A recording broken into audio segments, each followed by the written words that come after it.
Halo teman-teman, di sini saya SN Paris Tua Sinaga. Kita akan membahas dasar-dasar pengauditan.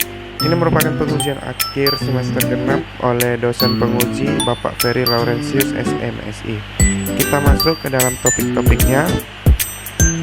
Pertama, standar auditing. Kedua, independensi, integritas, dan objektivitas auditor. Ketiga, opini auditor. Keempat, asersi atas laporan keuangan. Kelima, risiko audit. Keenam, bukti audit dan materialitas. Dan yang terakhir, ketujuh, prosedur audit. Kita langsung masuk. Kita akan bahas standar auditing yang mengatur tentang independensi, integritas, dan objektivitas auditor.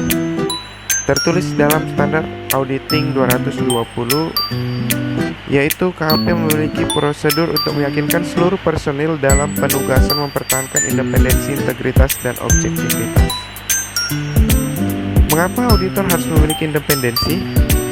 Karena kan auditor tidak terpengaruh terhadap siapapun. Dia harus selalu mempertimbangkan sikap mental independen di dalam memberikan jasa profesional sebagaimana diatur dalam standar profesional akuntan publik yang ditetapkan oleh IAI. Lalu jenis-jenis independensi yang harus dimiliki auditor. Yang pertama, independensi dalam pemikiran. Independensi yang ada dalam diri auditor untuk tidak dipengaruhi hal-hal yang dapat mengganggu integritas, objektivitas, dan skeptisme profesional auditor. Lalu yang kedua, ada independensi dalam penampilan, yaitu independensi yang mempertimbangkan pandangan pihak ketiga di luar auditor dan klien bahwa auditor memiliki integritas, objektivitas, dan skeptisme profesional. Lalu jenis-jenis opini auditor. Yang pertama ada unqualified opinion atau opini wajar tanpa pengecualian, yaitu adalah laporan auditor dalam bentuk baku. Yang kedua ada modified unqualified opinion, yaitu opini wajar tanpa pengecualian dengan paragraf penjelasan. Ini memenuhi kriteria laporan dengan opini wajar tanpa pengecualian, namun auditor harus merasa perlu menambahkan informasi tambahan untuk meningkatkan kualitas informasi audit. Yang ketiga adalah qualified opinion atau opini wajar dengan pengecualian. Ini merupakan secara keseluruhan laporan keuangan telah disusun sesuai dengan pagu, namun ada beberapa hal yang tidak disepakati oleh auditor dan manajemen. Yang keempat adalah adverse opinion, yaitu opini tidak wajar. Laporan dengan opini ini memberikan hanya pihak auditor yakin bahwa laporan keuangan secara keseluruhan mengandung salah satu material atau menyesatkan, sehingga laporan keuangan tidak menunjukkan secara wajar posisi keuangan dan hasil usaha.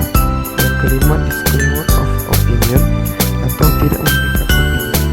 Ini dilakukan diterbitkan apabila auditor tidak dapat meyakinkan dirinya sendiri bahwa laporan keuangan secara keseluruhan telah disajikan secara wajar. Nah, selanjutnya asersi atas laporan keuangan. Dalam SA seksi 326, asersi adalah pernyataan manajemen yang terkandung dalam laporan keuangan. Ada 5 jenis asersi, yaitu pertama, keberadaan dan keterjadian atau existence or occurrence. Contohnya, aset atau hutang entitas ada pada tanggal tertentu. Transaksi yang dicatat telah terjadi selama periode tertentu. Yang kedua, kelengkapan atau completeness. Ini contohnya semua transaksi dan akun yang seharusnya disajikan dalam laporan keuangan telah dicantumkan di dalamnya, atau seluruh transaksi dan akun yang disajikan di laporan keuangan sudah mencakup seluruh transaksi yang dicatat. Ketiga, hak dan kewajiban, right and obligation. Ini contohnya aktiva merupakan hak entitas dan utang merupakan kewajiban perusahaan pada tanggal tertentu. Biasanya hak atas harta dihasilkan dari kepemilikan dan klaim dari kreditur adalah kewajiban legal. Nomor 4, penilaian atau alokasi, valuation or allocation. Ini contoh komponen-komponen aset, kewajiban dan ekuitas serta pendapatan yang dan biaya telah dicantumkan dalam laporan keuangan pada jumlah semestinya atau seharusnya. Saldo akun telah ditentukan dengan tepat sesuai dengan PABU. Penentuan harga perolehan pembandingan, matching, dan penggunaan prinsip akuntansi yang telah konsisten diterapkan oleh klien. Terakhir ada penyajian dan pengungkapan, presentation and disclosure. Itu merupakan komponen-komponen tertentu dalam laporan keuangan, diklasifikasikan, dijelaskan, dan diungkapkan dalam jumlah semestinya. Selanjutnya, risiko audit, risiko bawaan, risiko pengendalian, risiko deteksi, dan hubungannya atas risiko audit. Pertama, risiko audit. Risiko yang terjadi dalam hal auditor tanpa disadari tidak memodifikasi pendapatnya sebagaimana mestinya atas suatu laporan keuangan yang mengandung salah saji material. Lalu yang kedua, risiko bawaan atau inherent risk.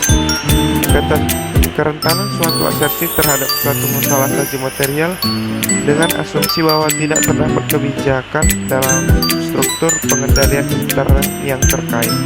Yang ketiga, risiko pengendalian atau control risk.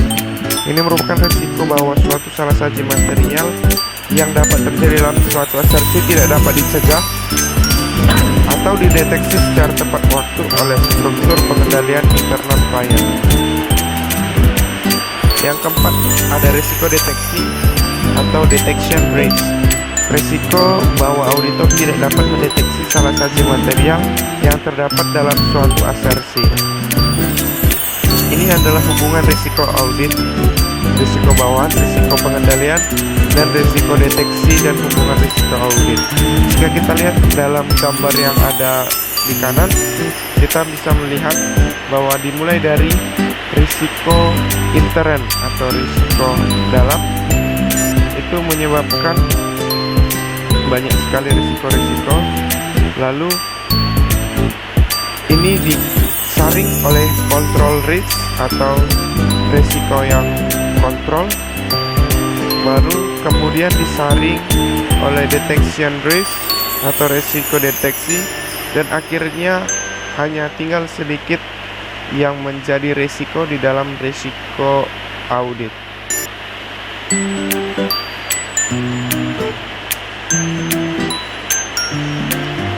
Lalu hubungan antara risiko audit, bukti audit, dan materialitas. Jika kita lihat dari gambar yang ada di kanan, di sana terdapat audit evidence, audit risk, materiality level. Nah, hubungan antara bukti audit, risiko audit, dan materialitas, jika kita lihat, risiko audit pada tingkat yang rendah akan membutuhkan bukti audit yang banyak. Begitu juga sebaliknya, risiko audit pada tingkat yang tinggi akan membutuhkan bukti yang lebih sedikit. Selanjutnya, jenis-jenis bukti audit dan tingkat keandalannya. Yang dengan jenis-jenisnya kita terdapat ada 7. Pertama, bukti fisik, konfirmasi, bukti dokumenter, surat pernyataan, bukti matematis, bukti lisan, dan bukti analitis.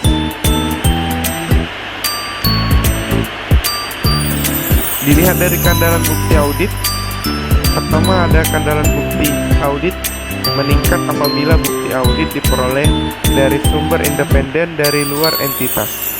Kedua, keandalan bukti audit yang diperoleh dari sumber internal meningkat ketika pengendalian internal yang berkaitan dilaksanakan secara efektif oleh entitas. Yang ketiga, bukti audit yang diperoleh secara langsung oleh auditor lebih dapat diandalkan dibandingkan bukti audit yang diperoleh secara tidak langsung. Yang keempat, bukti audit dalam bentuk dokumen kertas, data elektronik, atau media lainnya lebih dapat diandalkan dibandingkan dengan bukti audit yang diperoleh secara lisan.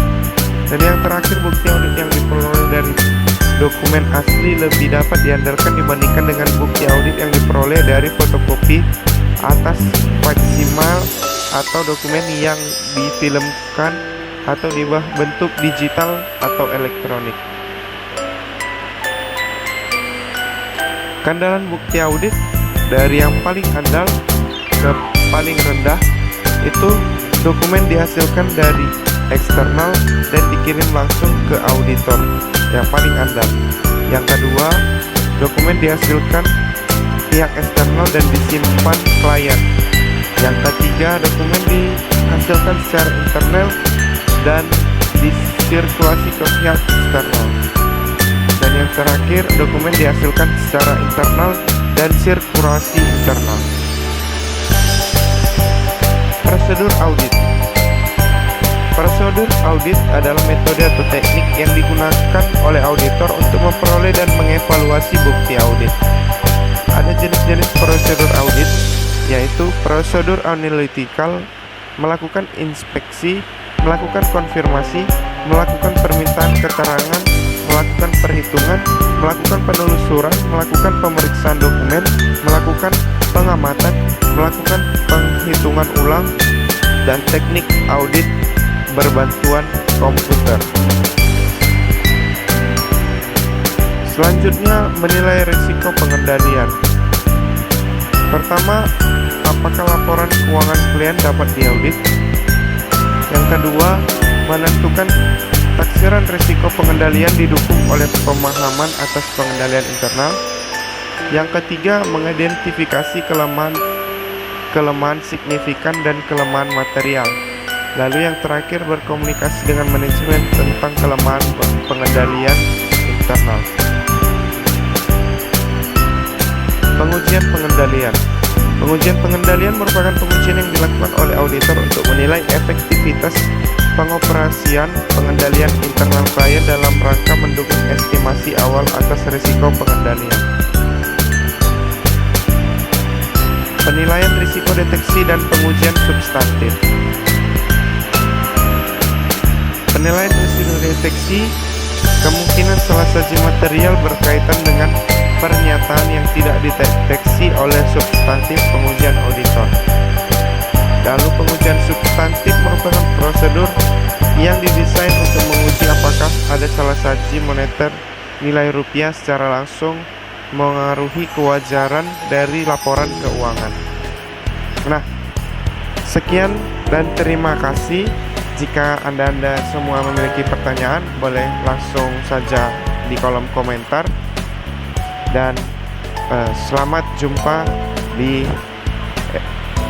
video-video yang lainnya. Tunggu lagi ya teman-teman.